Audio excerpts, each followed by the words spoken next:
Terima kasih kepada Bapak Imansyah selaku pembicara dan juga Mas Nabil Bajri selaku moderator yang telah memandu sesi webinar pada kali ini terkait Digital Transformation in Financial Services dari sisi regulator. Semoga kedua webinar tersebut dapat menambah sudut pandang kita dan juga wawasan kita semua. Memasuki agenda selanjutnya, akan ada diskusi panel ketiga untuk hari ini. Di sesi ini kita akan membahas topik terkait data-driven entertainment yang akan dimoderatori oleh salah seorang praktisi data yang juga bekerja sebagai data analis di Tokopedia.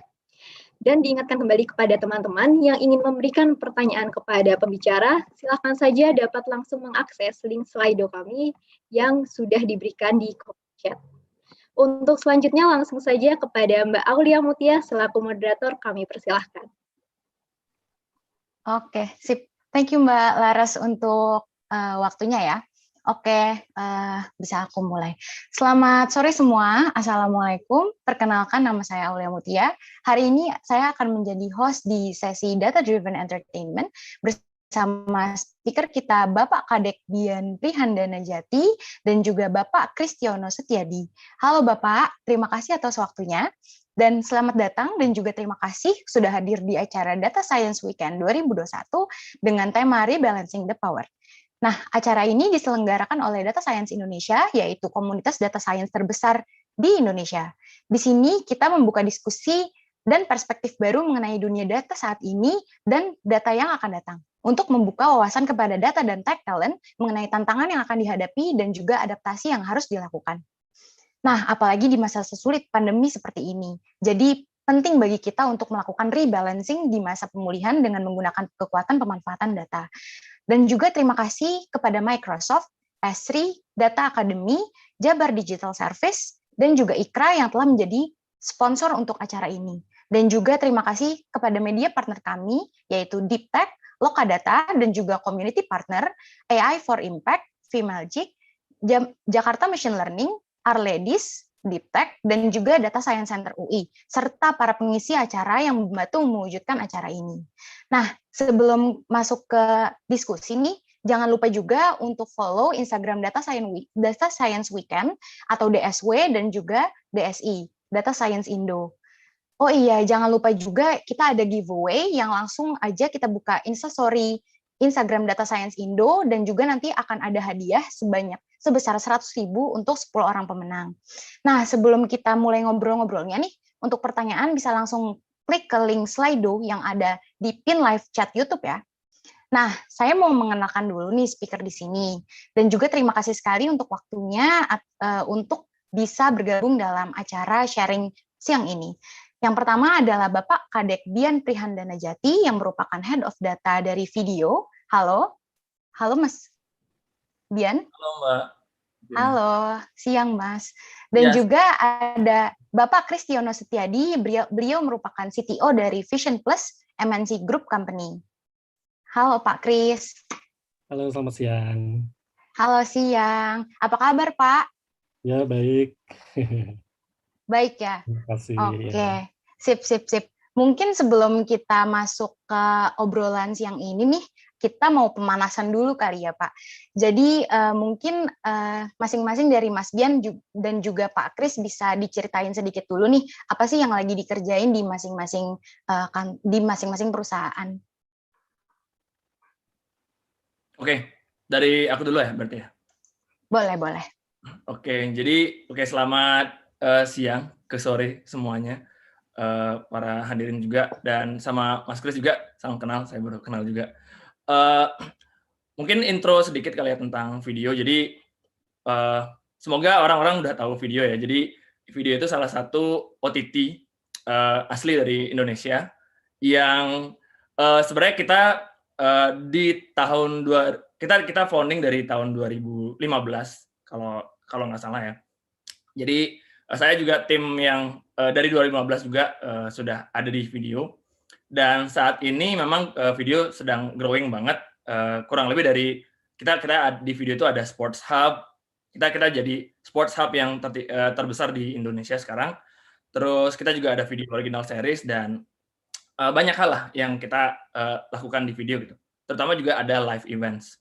Nah, kalau ditanya terkait apa ya yang sedang aktif nih di video, sejujurnya sih sangat banyak sekali ya, apalagi yang urusan dengan data gitu. Jadi sangat excited banget, apalagi ketika di-hit di masa pandemi, jadi benar-benar data ini jadi key players lah di video itu sendiri ya. Mungkin kalau lebih detailnya lagi terkait apa yang sedang kita kerjakan, kita lagi coba, mungkin istilah di luar itu lebih ke democratizing machine learning lah di video ya. Jadi selain kita udah selama sekian tahun kita udah coba buat culture engineering yang bagus dan memaintain juga produk dan bisnis juga.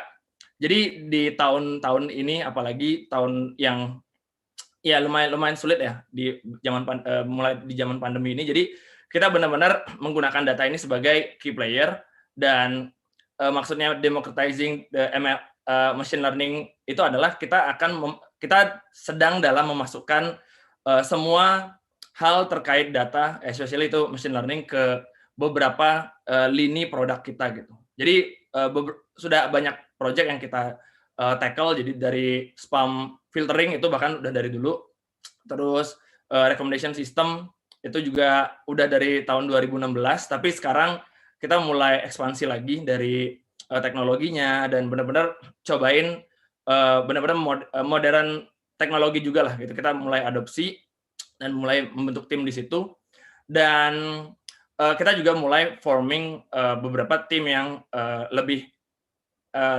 mature ya. Jadi kita akan membuat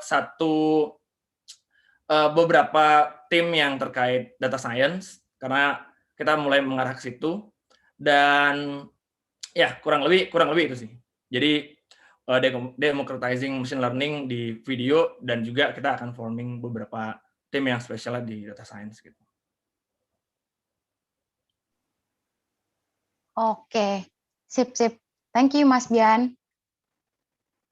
Oke, nah sekarang aku pengen denger nih kalau dari Pak Kris. Ya, menarik ya. Sebetulnya kalau bisa dibilang Vision Plus ini kalau dibanding video mungkin masih bayi gitu ya, masih kecil gitu ya. Kalau video mungkin udah mau beranjak remaja, kita masih mungkin umur 10 tahun gitu. Kalau video udah Sweet 17, kita mungkin masih 9 tahun, 10 tahun.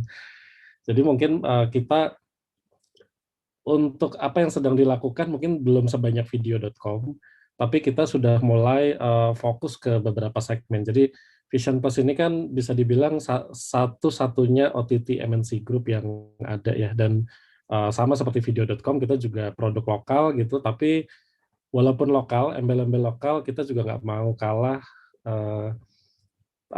kualitas segalanya ya, dari segi konten, dari segi teknologi, dari segi marketing dan semuanya dengan OTT yang global yang masuk ke Indonesia. Mungkin video.com sendiri sama juga merasakan bagaimana struggling kita sebagai OTT lokal untuk bisa masuk dan juga untuk bisa diterima bahkan even di Indonesia sendiri gitu. Nah, mungkin kawan-kawan juga pernah dengar ya yang namanya RCTI Plus gitu. Nah, itu sebetulnya juga OTT MNC Group, cuma RCTI Plus lebih di drive ke arah yang mungkin bukan hanya single OTT gitu, tapi ada yang lain-lain juga, ada games dan segala macam. Nah, Vision Plus ini kita fokus hanya di OTT. Jadi di Vision Plus sekarang mungkin kalau teman-teman udah pernah coba, kita tidak hanya ada original series, bahkan original series ini termasuk yang paling belakang muncul ya. Awalnya kita ada pertama kali, mungkin dulu pernah dengar namanya MNC Now ya. MNC Now, terus akhirnya kita rebranding, Ignite lagi dengan nama Vision Plus. Ini di 1,5 tahun yang lalu ya, di bulan Januari 2020 gitu. Jadi mungkin belum ada 1,5 tahun. Awalnya kita carry the most comprehensive dan paling komplit ya untuk TV-TV lokal, kita semuanya ada, mulai dari MNC Group, juga kita carry punyanya MTech juga, dan yang lain-lain juga, Viva Group juga kita bawa gitu. Jadi kita yang paling the most comprehensive TV Makanya mungkin di Jakarta yang usernya mungkin udah nggak banyak nonton TV gitu, Vision Plus mungkin lebih offering kepada original series. Sementara untuk TV-TV kita itu banyak digunakan di luar Jakarta atau di rural areas di mana orang-orang lebih banyak menonton TV daripada mungkin nonton original series. Sebagai contoh, salah satu kasus kemarin, sejak Ikatan Cinta mulai debut ya di RCTI, itu traffic kita terus menanjak. Apalagi kalau misalnya bahkan di desa-desa gitu ya, ketika misalnya listriknya mati gitu, atau nggak bisa nonton TV sama sekali, itu Vision Plus jadi andalan mereka gitu untuk bisa nonton Ikatan Cinta. Jadi itu yang kita lakukan. Selain itu juga kita ada pay TV. Pay TV ini yang juga jadi andalan kita di mana user MNC Vision, user MNC Play, dan juga Vision bisa menonton TV mobile di Vision Plus gitu. Nah, itu mungkin perkenalan terkait Vision Plus ya. Nanti selanjutnya kita bisa diskusi di segmen berikutnya ya. Thank you. Oke, baik. Wah, menarik sekali nih pemaparannya. Terima kasih, Pak. Mungkin saya langsung masuk kali ya ke key point yang mau kita bahas yang ini. Nah, aku mau dengar nih dari Pak Kris dan Mas Bian juga, gimana sih Pak di masing-masing company itu memanfaatkan source data yang udah ada gitu, buat menghasilkan insight yang berguna juga untuk baik company maupun user kita.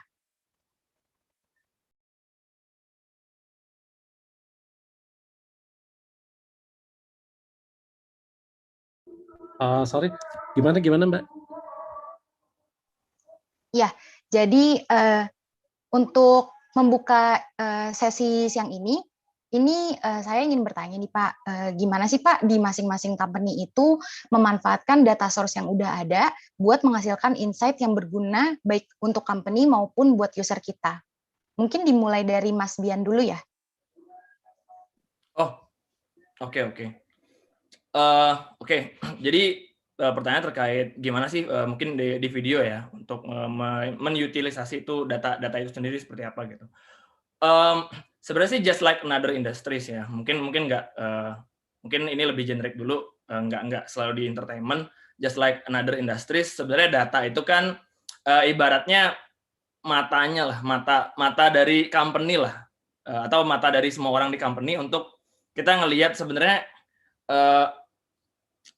realities itu seperti apa sih gitu, realities di sistem kita dan aplikasi itu seperti apa gitu. Jadinya dari situ seperti yang Mbak Mutia tadi bilang, jadi ya kita pasti akan gunakan itu sebagai baseline pertama gitu. Jadi dari tim produk, dari tim engineering, dan bahkan juga tim manajemen gitu. Kalau tim manajemen juga punya tim sendiri, tim business intelligence yang mereka itu gunakan seperti ya standar report, terus kalau dari engineering kita utilize datanya menjadi seperti alerting mungkin, karena kan di luar sana juga ada banyak tools yang bisa utilize data dari server kita juga. Nah itu jadi kalau yang dari another industries, just like another industries, sebenarnya utilisasi data itu kita bisa stream down ke banyak tempat di kita ya, kayak business unit, engineering, produk, semuanya tuh punya masing-masing data produknya mereka sendiri lah. Kalau produk analytics, engineering mereka juga punya alerting, business intelligence juga punya dashboard untuk nge-serve si tim manajemen gitu untuk menentukan decision. Nah, mungkin specifically untuk entertainment industry sih menurutku yang sebenarnya yang paling penting dari entertainment adalah keep the users entertained, ya nggak sih gitu. Maksudnya sebenarnya yang menarik dari data di video.com itu adalah ketika kita nonton nih, nah itu kan ada behavior usersnya gitu. Jadi ketika kita ingin menjudge apakah users enjoy nggak sih nontonnya gitu, apakah dia nonton cuma 10 menit atau mereka cuma ngeklik terus nggak sengaja ngeklik, atau sampai mereka udah sampai nonton sampai beres dan binge sampai episode terakhir gitu. Nah, that's the difference in entertainment industry, because ya konsepnya adalah kita harus memastikan bahwa users ini tetap keep entertain nih sama kita gitu. Beda mungkin dengan e-commerce kali ya, atau fintech atau yang lainnya kayak semua hal itu bisa dikompres dalam satu transaksi gitu. Atau mungkin ada kasusnya retention dan lain-lain, tapi tetap transaksi kan gitu. Tapi untuk users transaksi di video itu bentuknya banyak gitu. Bisa jadi dia invest, ibaratnya masukin my list gitu. Itu kan juga udah transaksi emosional mungkin ya untuk users agar bisa ditarik lagi di kemudian hari gitu. Atau mereka transaksi sampai subscription gitu. Jadi kita benar-benar harus bisa interpret sebenarnya gimana sih nuansnya si users itu emang enjoy nih nonton di video gitu. Ya, kurang lebih itu sih. Jadi kita bisa manfaatin data itu untuk menjawab konsep itu ya gitu. Konsep gimana sih users tuh enjoy. Nah, terserah tuh. Sisanya kita bisa jawab pakai data, gimana kreatifnya teman-teman juga lah nanti di data analis atau produk atau di engineering gitu. Kurang lebih gitu sih. Oke, sip. Thank you, Mas Bian. Kalau aku tangkep sih, yang penting kita get to know our customer better gitu kayak gitu ya, through the data itself gitu. Buat nantinya juga bikin decision yang mau kita buat di bisnis itu sendiri. Baik, kalau dari Pak Kris gimana nih, Pak? Ya, sebetulnya kalau dilihat sama aja ya. Mungkin kita bisa apa namanya bandingkan dengan industri lain gitu kayak di portal atau mungkin di e-commerce. Cuma bedanya begini, kalau di portal e-commerce dan yang lain-lain mungkin kita mengenal dengan yang namanya MAU itu pasti ya, monthly active users, selalu ada daily active users, selalu ada mungkin bounce rate dan sebagainya, itu semua sama gitu. Tapi ada satu depth lagi yang kita di entertainment, terutama di OTT ya, di video streaming industry yang mungkin tidak ada di tempat lain adalah experience insight. Experience insight ini kaitannya dengan bagaimana user nge-play video. Jadi misalnya dia play video apa, dia drop di menit keberapa, lalu dia nonton video itu berapa lama, dan seterusnya gitu.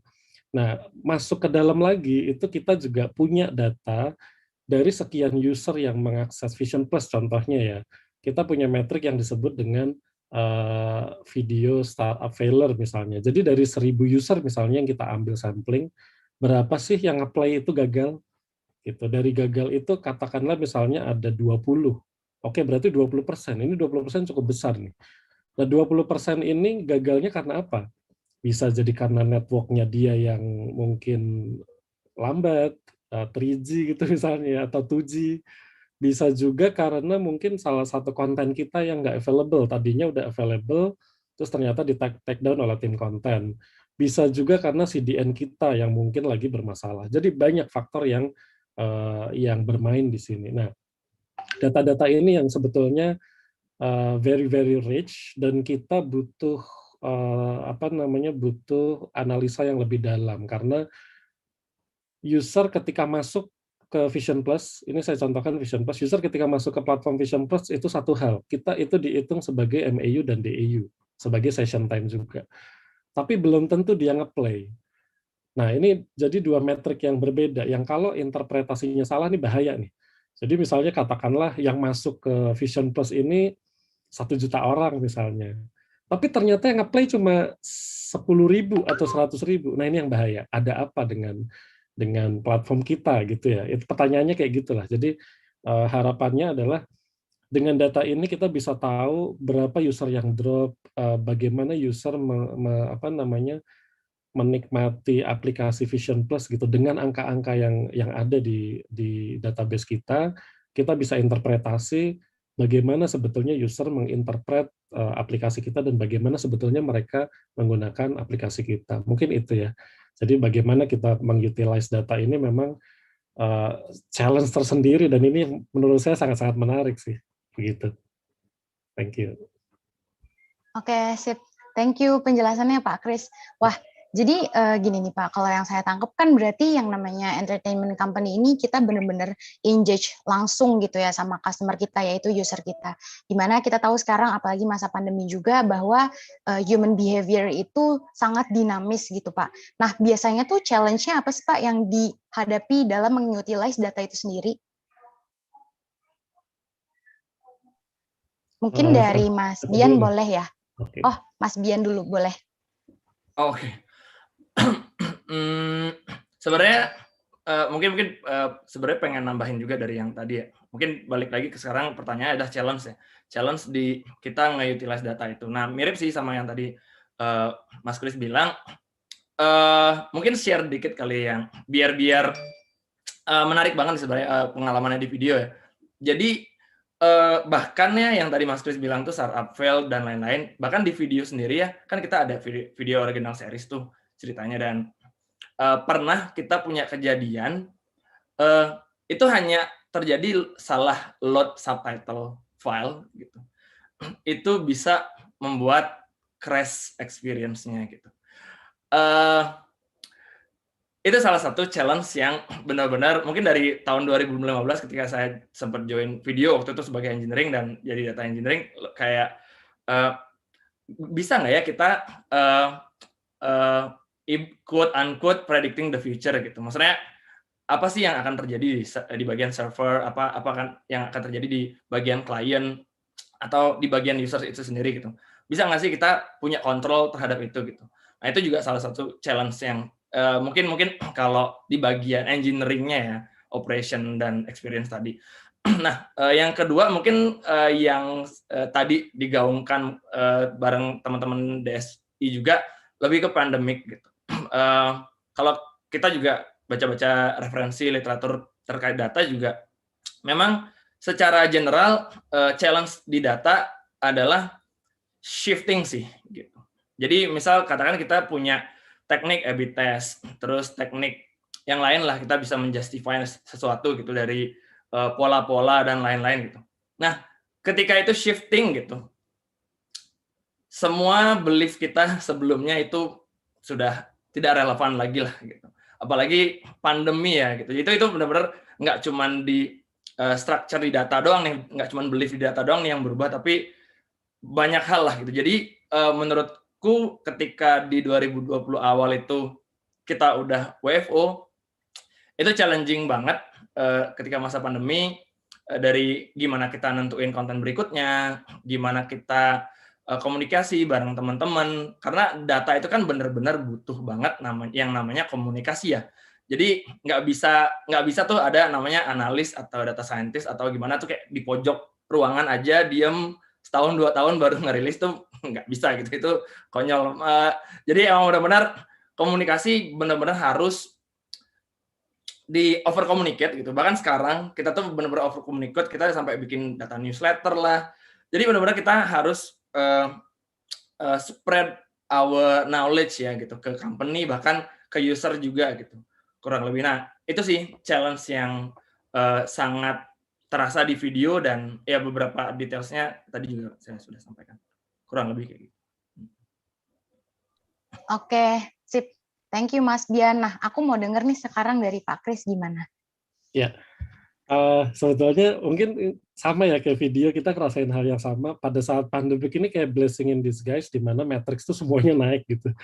Jadi orang-orang mungkin karena sering WFH gitu, sering di rumah, akhirnya ya mau nggak mau mereka juga akan banyak streaming ya, dan nonton TV atau mungkin pay TV kayak HBO, kayak Fox dan segala macam, sampai yang film-film original series gitu. Nah, challenge-nya sih sebetulnya cukup berat ya di karena yang pertama di entertainment ini environment-nya kan dynamic ya, dia nggak still dan nggak stay. Jadi kalau kita dulu pernah punya game Nintendo nembak-nembakin bebek itu, ya challenge-nya tuh sama kayak gitu. Jadi kayak it's like shooting a flying duck. Jadi nembak itu susah gitu. Jadi kayak kita kayak target nembak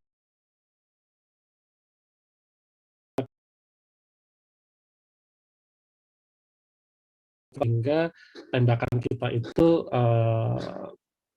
success rate-nya meningkat persentasenya ya. Jadi contohnya begini, di satu waktu kita menemukan bahwa matriks kita itu meningkat tajam di ikatan cinta, contohnya. Jadi di di ikatan cinta ini banyak orang yang nonton.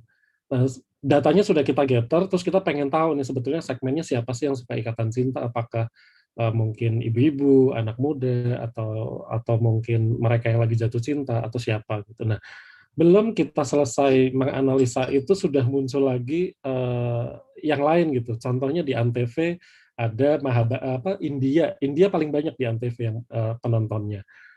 Itu mulai pindah lagi fokusnya gitu. Lalu ada lagi kemarin terakhir Scriptsick, itu original series kita yang juga cukup tinggi viewersnya. Jadi ini kita shooting target yang bergerak gitu. Nah, itu tantangan yang pertama. Yang kedua juga kaitannya dengan pertanyaan yang pertama tadi, ada banyak variabel atau kita biasanya sebutnya data points ya. Data points yang harus kita tracking dan harus kita put sensors di situ. Jadi ini PR yang cukup berat juga buat tim datanya Vision Plus. Kebetulan tim datanya Vision Plus juga mungkin rekan-rekan semua kenal ya. Jadi PR-nya cukup berat, bagaimana cara nge-put atau naruh sensor di banyak data points yang kita punya. Dan yang ketiga adalah challenge-nya segmented users ini punya different behavior yang berbeda. Jadi contohnya kayak misalnya penonton e-sport. E-sport ini penonton anak muda segmented, tapi behavior-nya juga nggak sama. Mereka bisa jadi penyuka e-sport tapi nggak suka olahraga. Bisa jadi orang yang suka olahraga, e-sport ini dalam artian olahraga games ya. Jadi bisa jadi kalau mereka suka games tapi nggak suka nonton e-sportnya gitu. Jadi ini yang jadi challenge buat kita Vision Plus, gimana caranya kita bisa gather data di sebuah dynamic environment dan datanya itu cukup akurat. Karena kalau kelamaan, misalnya kita kelamaan ngolah seminggu aja itu udah berubah datanya. Nah, ini gimana kita bisa cater dengan sangat cepat. Setiap ada event, kita langsung simpulkan. Setiap ada event, kita langsung simpulkan. Begitu terus. Sehingga nggak ada waktu untuk menunda-nunda, sehingga datanya akan jadi bias atau blur. Itu sih yang challenge yang kita hadapi sekarang ya. Terima kasih. Oke, sip. Thank you Pak Kris. Jadi kalau misalkan aku simpulkan sedikit gitu ya Pak, jadi yang penting adalah gimana caranya kita adapt sama changing yang ada gitu ya. Karena sekarang kan masa-masa sulit juga, gimana caranya kita terus eksperimen, iterasi, dan lain-lainnya gitu ya. Nah, sekarang kita deep dive into konten nih Pak, sedikit part dari entertainment company. Kan sekarang kita tahu nih kalau entertainment industry itu memang dikenal sebagai king of content manufacturing. Nah, gimana sih Pak di situ peran data itu sendiri bisa drive the changing in the content? Mungkin aku bisa mulai dari Pak Kris dulu ya Pak. Ya, boleh. Oke, jadi terus terang saya sendiri background-nya bukan orang konten ya, saya sendiri orang teknologi, tapi saya coba artikulasikan atau coba sarikan dari beberapa activity yang ada di Vision Plus sendiri ya. Jadi di awal memang pada saat Vision Plus itu kita launching di 15 Januari 2020, kita belum tahu, kita masih blur, kita masih buta siapa sih user kita sebetulnya gitu. Apakah millennials, ataukah orang yang sudah mapan, atau mungkin orang yang senior gitu. Nah, langkah pertama kita yang kita lakukan adalah seperti itu, sehingga kita coba gather semua data, termasuk kita eksperimen dengan beberapa promo targeted ya. Jadi kita promo, coba kalau misalnya konten yang kita promo adalah konten yang geraknya ke millennials, apakah bagaimana pergerakan datanya? Lalu juga targeted ke yang middle atau yang mapan gitu, datanya juga kita lihat, dan termasuk yang ke senior datanya seperti apa. Nah, sehingga kita menyimpulkan sebetulnya Vision Plus ini lebih ke millennials gitu, walaupun tetap ada pengguna mapan dan juga pengguna yang senior gitu. Tapi ternyata kita melihat datanya lebih ke millennials. Akhirnya kita mulai berpikir konten-konten apa sih yang disukai oleh millennials gitu. Nah, inilah yang mungkin di Vision Plus sendiri mulai berpikir arahnya ke konten-konten yang bukan konten yang biasa gitu ya, kayak sinetron itu kan pasti udah biasa dan millennials nggak mungkin suka. Lalu ada film-film action yang mungkin sudah cukup lama gitu di pay TV, itu juga mungkin millennials nggak suka. Nah, beberapa inisiatif yang kita lakukan adalah dengan misalnya memproduksi e-sport yang tadi saya sampaikan. Kita baru memproduksi Sumber Rezeki kemarin, itu adalah film bertemakan e-sport dan khusus segmented untuk user-user yang memang suka e-sport. Segmennya nggak banyak, jumlahnya nggak banyak, tapi kita deteksi di platform kita usernya sangat-sangat loyal. Gitu. Apalagi kalau misalnya ada e-sport, wah itu ekspektasinya sih besar ya. Itu. Terus yang kedua, kita juga nggak bisa berharap pada agen sinetron-sinetron seperti Ikatan Cinta. Ikatan Cinta itu juga cukup bagus di kita, tapi segmennya mungkin tidak masuk di segmennya Vision Plus yang lebih ke millennials. Akhirnya kemarin diputuskan oleh Pak Haritanu sendiri ya bahwa Vision Plus akan punya Vision Pictures. Jadi selain MNC Pictures, kita sudah punya Vision Pictures juga yang khusus memproduksi original series dari Vision Plus. Dan ini nanti harapannya adalah original series yang diproduksi, genrenya mungkin akan sama atau mirip dengan Ikatan Cinta, tapi mungkin lebih ke milenial. Kira-kira begitulah. Nah, jadi kalau menurut saya memang data yang ada di Vision Plus ini ya, specifically itu bisa mendrive bagaimana kita membuat sebuah konten. Bisa jadi mungkin nanti akan muncul konten-konten yang genrenya kita belum tahu sama sekali. Itu hasil mix dari genre yang memang user kita sukai.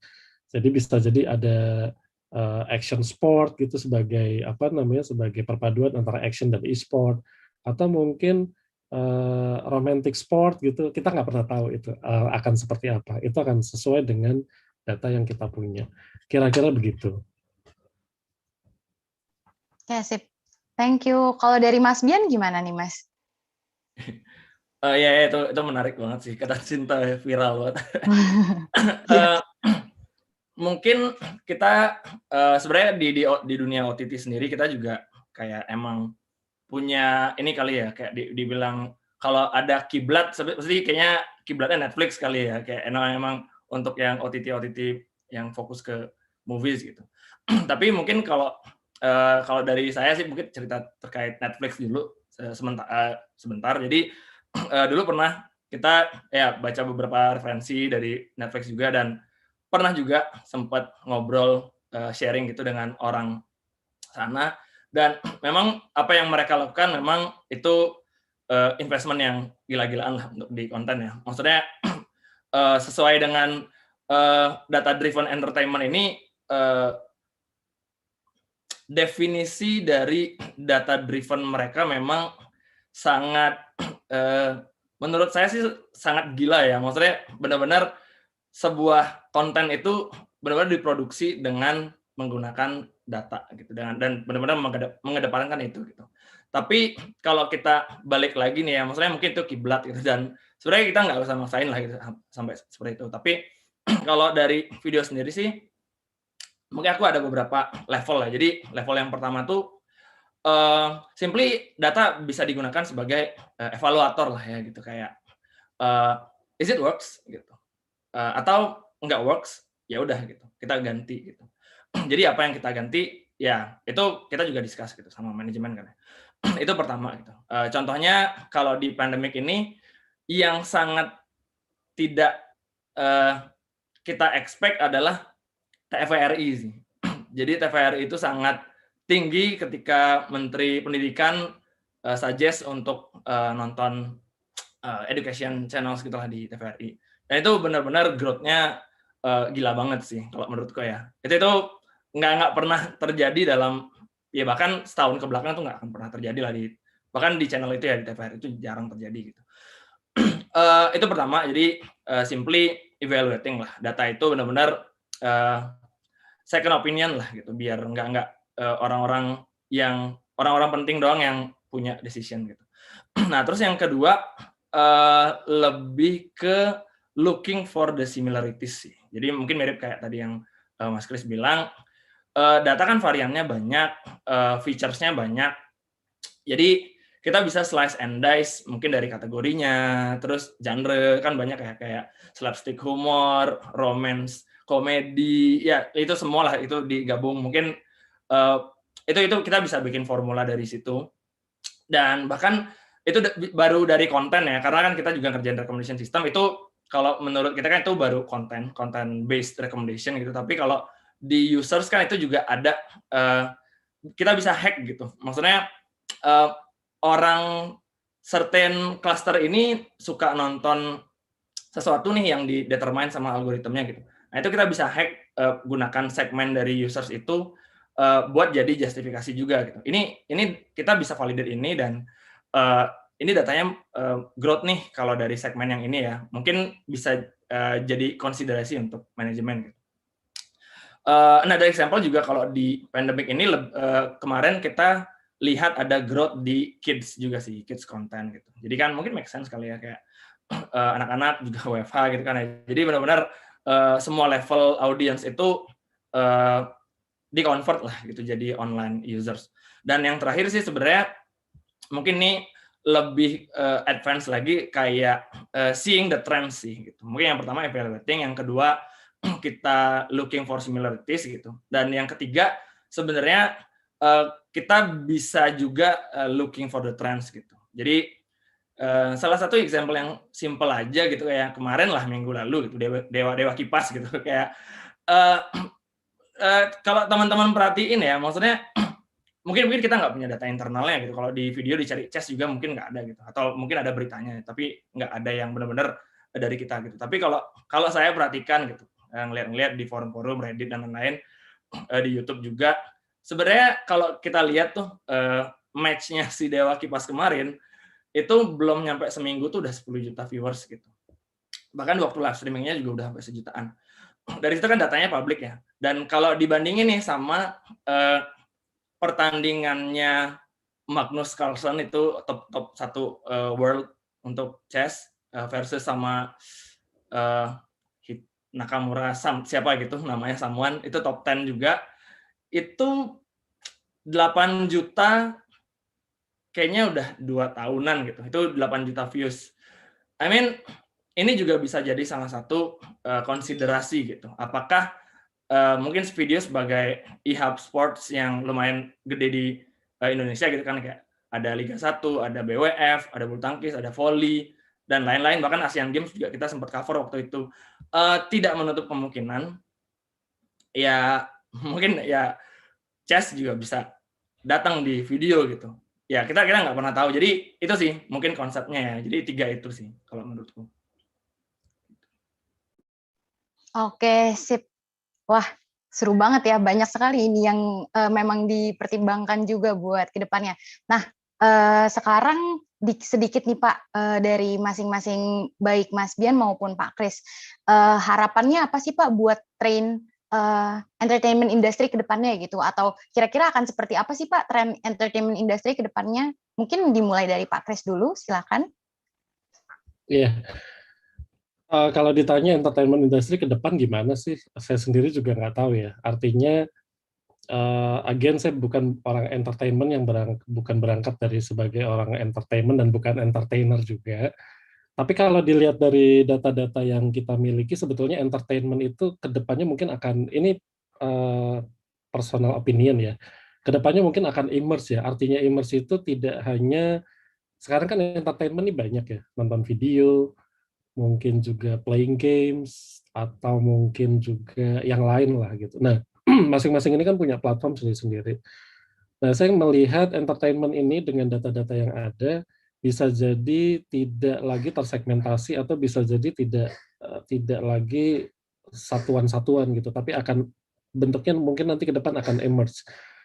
Jadi kita bisa jadi berolahraga sambil main games dan sambil dengerin musik atau mungkin menikmati sebuah film yang kita nikmati menggunakan misalnya Oculus sambil bermain game di dalam film itu. Nah, ini masih prediksi personal aja sih, tapi yang sangat menarik untuk diperhatikan adalah entertainment ini adalah sebuah industri yang bisa dibilang sangat-sangat diminati oleh banyak orang dan juga tidak pernah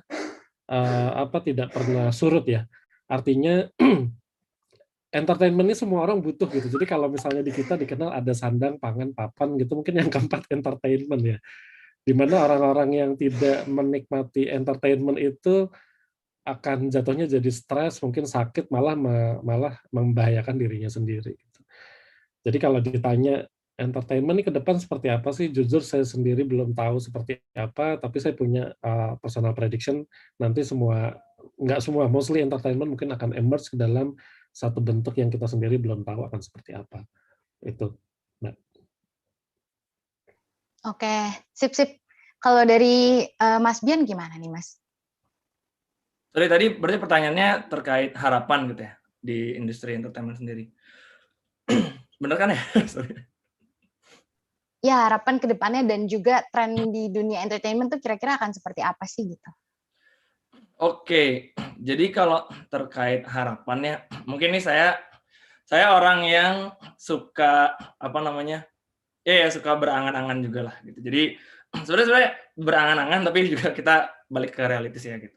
Tapi sebenarnya realitisnya di dunia entertainment sekarang mungkin agak menyedihkan ya, karena kenapa menyedihkan? Karena kita tuh berada di level kita sebagai orang-orang di sini ya gitu. Maksudnya maksudnya secara Indonesia scale lah. Maksudnya salah satu case yang terjadi di video sendiri adalah sebenarnya pembajakan lah gitu. Jadi salah satu yang mungkin saya harapkan ke depannya nggak terjadi adalah pembajakan gitu. Jadi memang terkait industri entertainment sendiri, kita kan udah mulai banyak pemain tuh. Jadi kayak ada Vision Plus, GoPlay, Netflix juga mulai masuk, HBO Go mungkin belum ya, Disney Plus dan lain-lain gitu. Jadi memang harapannya adalah ya memang pada akhirnya memang ini bisnis gitu. Tapi harapannya juga gimana caranya behavior users itu lebih ke fair play juga lah gitu. Jadi jangan bajak lah gitu. Lebih ke situ sih, karena ketika itu terjadi itu jadinya ya lingkaran setan aja gitu. Ketika mungkin banyak forum yang ngebahas gimana sih konten-konten Indonesia kok nggak bagus gitu produksinya dan lain-lain atau gimana. Balik lagi ya, konsepnya kan entertainment yang tadi Mas Kris bilang. Sebenarnya itu menurutku bias kelas gitu. Entertainment seperti apapun sebenarnya it's fair gitu kalau emang udah hukumnya berlaku dan ya itu oke, align gitu. Tapi mungkin kalau terjadi kualitas yang nggak bagus itu bias kelas. Tapi di luar itu sebenarnya ketika pembajakan ini akan tetap terjadi sampai ke depannya dan itu nggak bisa dikurangi atau gimana ya, itu menurutku sih akan jadi lingkaran setan gitu. Gimana caranya kita buat produksi film atau series yang bagus kalau usernya sendiri juga ya masih ada yang melakukan hal-hal seperti itu gitu. Kalau sedikit aku spill juga kali ya, mungkin bukan spill sih, maksudnya intro terkait video original series gitu. Aku juga merupakan orang yang ya bias kelas lah gitu, kayak nggak terlalu suka nonton sinetron or something gitu. Kayak emang kalau nonton pasti documentary or something gitu. Tapi kalau di video sendiri ada satu yang kita juga niat banget tuh bikinnya. Ada satu title namanya Serigala Terakhir, kalau teman-teman pernah nonton movie-nya. Jadi ceritanya kayak mafia di Indo gitulah, mafia jualan narkoba something gitu. Dan itu benar-benar dari aku sih melihatnya video benar-benar trying to build satu konten yang benar-benar quality gitu, dari artisnya juga nggak main-main gitu. I mean tapi kalau spill dari performance-nya juga menurutku Serigala Terakhir sangat baik lah ya untuk jadi satu video konten di original series kita gitu. Terus kayak Gundala juga itu it's not bad I think ya. Maksudnya memang kita juga ya harus lebih objektif lagi sih sebenarnya untuk mereview ya apa sih konten-konten yang ada di sekitaran kita. Jadi benar-benar ya kalau dari aku sih harapannya untuk penonton itu biar I think just give lah kesempatan gitu untuk beberapa OTT lokal kita juga. I mean ya ketika semuanya punya satu visi yang align gitu untuk nonton sesuatu yang baik, pasti semua orang di industri itu juga punya pergerakan yang sama gitu. Kurang lebih gitu sih harapannya ya. Dan tadi untuk apa ya satu lagi? Sorry, aku lupa. Untuk tren ke depannya nih Pak, gimana kira-kira? Untuk tren ke depan mungkin dari data sendiri atau dari industri entertainment sendiri sih masih luas ya gitu. Karena kan banyak newcomers dan banyak pendatang baru juga di OTT dan tapi sebenarnya banyak juga yang terdepak juga sih, kayak kalau nggak salah apa ya kemarinnya aku lupa. Cuman kayaknya ada deh waktu itu. Uh, uh, terkait industri entertainment ini masih open banget, terbuka banget. Kalau saya juga nonton dulu pitch-nya orang GoPlay, itu benar banget problemnya di Indonesia, kayak katakan bioskop gitu. Ya bioskop berapa screen-nya berapa hari sih? 7 hari doang, nggak nyampe terus-terusan gitu kan. Kalau di online kan kita bisa benar-benar nikmatin itu terus gitu, as long as bayar ya, gitu. Nggak banyak. Ya intinya masih terbuka banget, data juga masih banyak banget, pattern yang kita temukan juga menurutku sih ini emerging market ya. Katakan tadi metrik-metrik yang tadi si Mas Kris juga paparkan, kayak MAU, stickiness, DAU per MAU. Menurutku untuk saat ini memang belum ada matriks yang simple dan bisa menjelaskan gimana sih behavior user di especially di entertainment ya. Karena kalau ngobrol ke anak-anak e-commerce pasti pegangannya GMV gitu. Terus kalau games pasti retention atau engagement, something like that gitu. Tapi ini menurutku emerging market dan possibility-nya masih terbuka luas sih. Gitu. Oke, siap. Wah, thank you sekali Mas Bian dan Pak Kris untuk sharing-sharingnya. Sebenarnya masih banyak banget nih Pak yang berpotensial buat kita bahas. Cuman karena kita waktunya juga tinggal sebentar lagi, mungkin kita langsung masuk ke Q&A ya. Nah, di sini kita sudah menampung beberapa pertanyaan nih. Mungkin ada satu pertanyaan yang bisa kita bahas yang ini, yaitu dari Ainul. Apakah Video.com dan Vision Plus menggunakan orang yang sedang viral untuk menarik engagement, dan apakah ada kriteria dari orang yang ingin dijadikan engagement? Mungkin dimulai dari Pak Kris dulu kali ya, boleh? Boleh. Ya, jadi kalau ditanya apakah Vision Plus menggunakan orang yang sedang viral untuk engagement, jawabannya it depends ya. Jadi kita nggak ingin, bisa dibilang latah ya, kita nggak ingin latah terhadap tren yang sedang ada, yang sedang berlangsung. Jadi misalnya ada influencer gitu, terus dia misalnya sedang viral atau dia misalnya memang lagi bagus lah ininya lah, lagi bagus exposure-nya, tapi kita ambil untuk sesuatu yang mungkin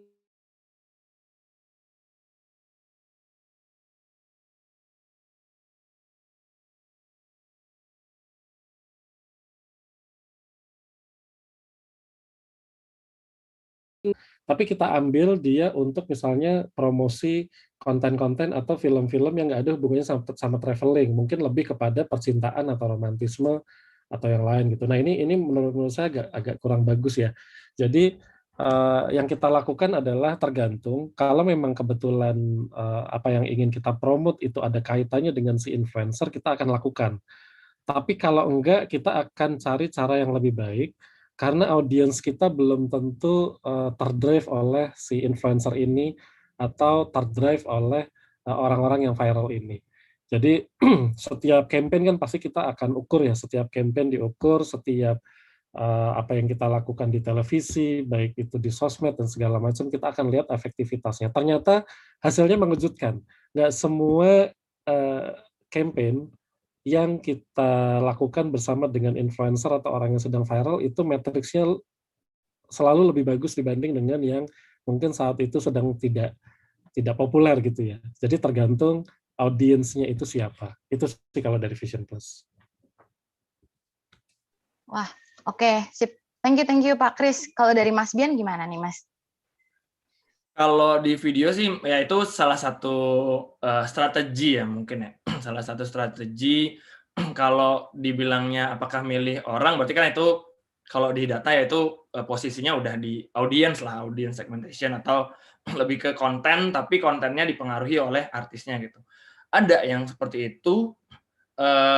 Kalau secara kriteria sih itu juga ada human decision dari situ ya, kayak katakan kita ya sebenarnya secara company juga punya resource-nya itu, dan kita ngelihat historisnya acara-acaranya dia growth, ya itu juga jadi salah satu kriteria gitu. Katakan example-nya ini, misal kalau kemarin di Indosiar tuh kan sering ada acara dangdut gitu ya, kalau nggak salah Lida lah namanya gitu. Nah itu ada salah satu artisnya, kalau nggak salah namanya Lesti gitu. Nah itu benar-benar mungkin meet kali ya, meet dengan segmen usersnya, dan usersnya juga try to engage gitu ya, dari chatnya, dari apa namanya user retain orang-orang ini lagi nih nonton si sesuatu yang ada si Lestinya, orang-orang ini lagi yang nonton gitu, retainnya kurang lebih bagus gitu. Jadi itu juga pasti kita balik lagi evaluasi gitu, melihat apa sih yang kita udah publish dan kita lihat ada nggak sih si orang-orangnya itu gitu. Tapi itu nggak works untuk beberapa lini yang lain, katakan sepak bola gitu.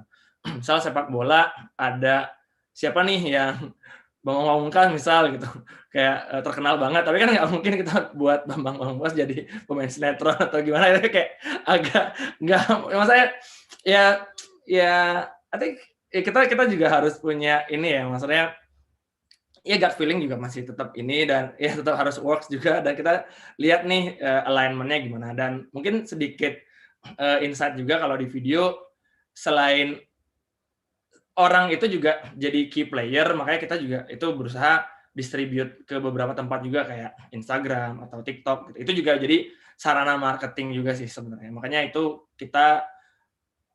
tak bilang itu jadi one part of our strategy lah gitu, dengan kriteria-kriteria yang tadi sempat saya juga utarakan gitu.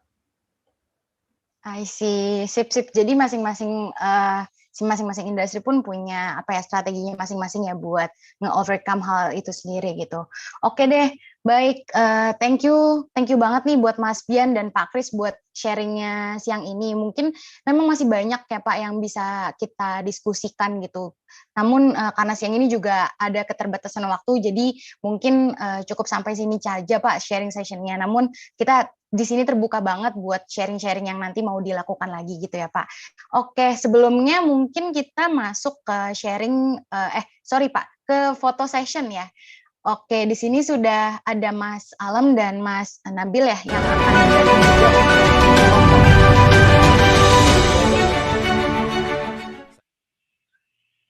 Ya, apa kabar? Thank you ya Mas udah bisa bersedia nih sharing di event Data Science Weekend. Ya, sama-sama Mas. Sudah lengkap semua. Saya yakin Aku dengan kolaborasi yang melibatkan komunitas. Oke, aku langsung foto aja ya. Ya. Siap. Ini mungkin kita ada 2 kali take. Yang satu gaya formal, yang satu gaya bebas sesuai yang tadi sudah dijalankan. Dibantu panitia kan ya, Aulia ya? Iya, sip. 1, 2, 3. Sekali lagi. Gaya bebas sekarang.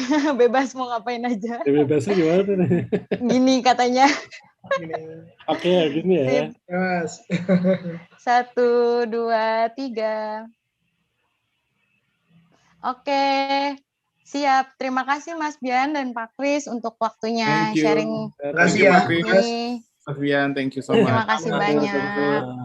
Salam kenal Pak Bian. Iya, salam kenal juga. Kita bisa ngobrol di luar nih ya. Baik, siap. Oke, thank you ya semua. Thank you. Ya. Oke.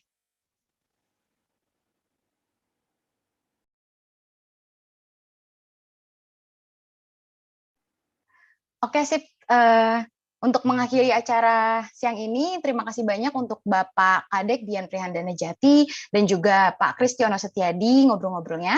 Dan juga untuk semuanya, stay safe, stay healthy, dan juga stay social distancing, but digitally connecting. Dan sebelum mengakhiri acara sesi ini,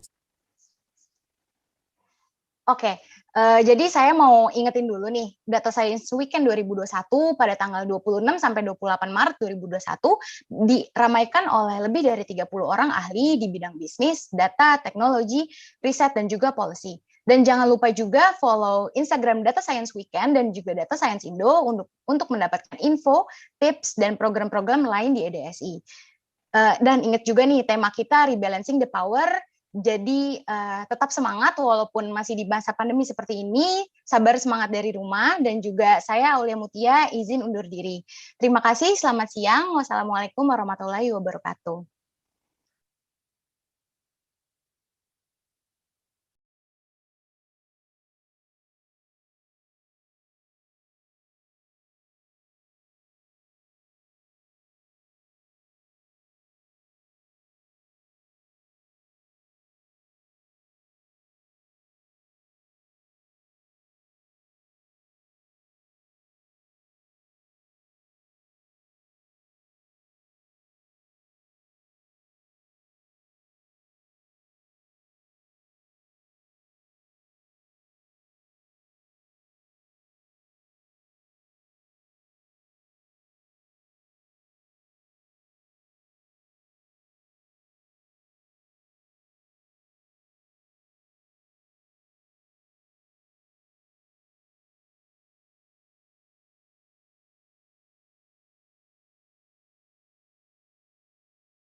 Bicara serta Mbak Aulia Mutia selaku moderator yang telah memandu diskusi panel kita tentang data driven entertainment.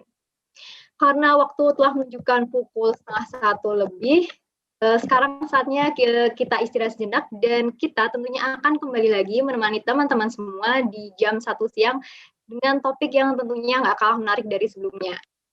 Selama sesi istirahat berlangsung, silahkan aja buat teman-teman untuk membagikan pengalaman yang udah teman-teman rasakan dari awal sesi hingga saat ini di media sosial teman-teman, dan jangan lupa pakai hashtag DS Weekend.